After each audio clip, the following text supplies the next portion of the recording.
the name of the Iroquois, here is where they took the name of the Iroquois. They call them, see they said in the 1600s, they were known as the Iroquois.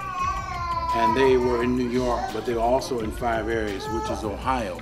That was in fact, in the late 1700s, where they said 1650, they created an act in 1726 that was outside the 13 colonies. And in the 13 colonies, they were eager to deal trade. And the Indians who fled the Beaver War in Ohio, which is now called Beaver Creek, they took refuge in Wisconsin and Michigan, New Villages, etc. But here, the French traders and the missionaries of Jesus and the mixed group of refugees found a new opportunity for the exchange, but the actual Iroquois were the Algonquins and the Algonquins were Algonquinians, and these were the ones, Algonquins, yes, and they called them Algonquins. Later on, they know that them as Alga, see, Alaga, Wa, Naquanians, and in that is what their true name is. Most of the people that had those names, they had to begin with the Ah. They always had Ah, Ya, Allah, Ya in their name. Started the letter that they were saying in English would be like A or whatever. Yes. But that wasn't no vowel. It was a consonant. What we would say is a consonant in English. That's correct. Yes. Allah, Ya. Now, remember this, and remember that this is a forceful exodus, and this was in the New York Historical Society, and they were capturing the ones that they call Iroquois, but we know that they had another name, and this other name that they had is this name where they were called by the missionaries of Jesus and the mixed group of refugees. They called them what? Called Algonquins. Algonquins, right. And that is right here, Algonquins. And these were the ones who were the true people of the indigenous area. Now, hold on to that thought now as we go, because see, what they're doing is there's a forceful exodus, but there was a traders, the French traders and the missionaries of Jesus, the Jesuits. Hold on to that thought, and let's go right here. 62. They start using disease as a weapon. And in the 1600 to 1762, which is now Fort Pitt, which is Pittsburgh, etc., they start using smallpox. However, what they did is to take this, but they tell you that the Algonquian shaman standing over the sick person wrapped in a blanket, looking as the family is looking on. But see, they give you the true name, the Algonquian or the Algonquinian family. And the Algonquinian family were known as Iroquois. And that's where it is, the shaman. The greatest shaman was a female, and her powers and medicinal ways were so mystery that they didn't even understand her. But she did not give her medicines and her ways to the French or to the refugee or the mercenary soldiers into that area.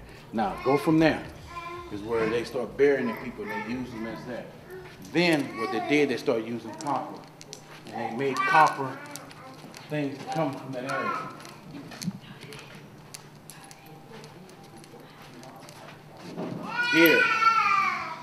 Here is where they began to take this. And this is says, my arm failed me.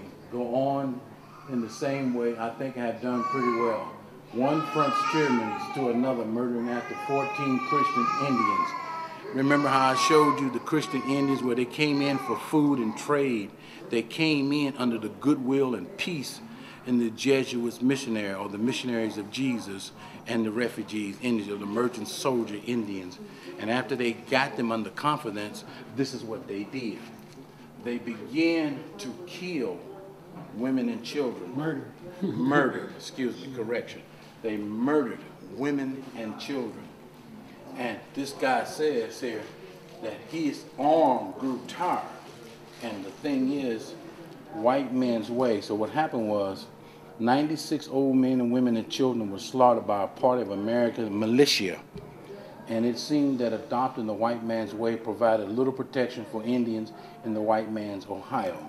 And what happened is this area here, there were 3 of them. And these 3 locations were Dayton, Ohio, where they had the Wright Pat military base. And then they had the other one up in Chillicothe, Ohio, where they had the Ross military base, which is now a prison, near Chillicothe prison. And then they had the other one, which is in one of the Heights, and the Heights was called Lincolnshire Heights, Ohio. They put the Wright Pat base there and the Air Force, and now it is called General Electric. But Lincoln Heights, Ohio used to be called Lincolnshire Heights. They took the shire out, which meaning the sacred people of the land, of the waters. And what happened is they went also into Lincoln Heights and began to do the same thing. And then they used a man here, which is a frontiersman, and he was called General Mad Anthony Wayne. They named the school after him. They also named the street after him called Anthony Wayne. So the thing is, this man named Mad Anthony Wayne, in the proclamation of 1762 and 26, when it was outside of the 13 colonies, this is what they did. And this is called the Shame of Ohio. Our people, the indigenous people. And I just want to point out, there's this little baby down here, and there's this woman. And this is an Indian, American Native Indian. And she looks very similar to what? A black woman, as you call an African American woman with locks and etc. But what happened was the Jesuits or the missionaries of Jesus came in and they had told them to deal with this, and the Party of American Militia. And what happened is this group of village people, they had adopted the white man's way, provided a little protection for them when they came in and slaughtered this group of people. And the group of people, this city still now exists. It's called Gunnahattan. Gunnahattan is famous for a University of Cincinnati basketball coach. And what is his name? What's the basketball coach name? The one that was here before the other one. It was before long. Who? Huggins? Huggins.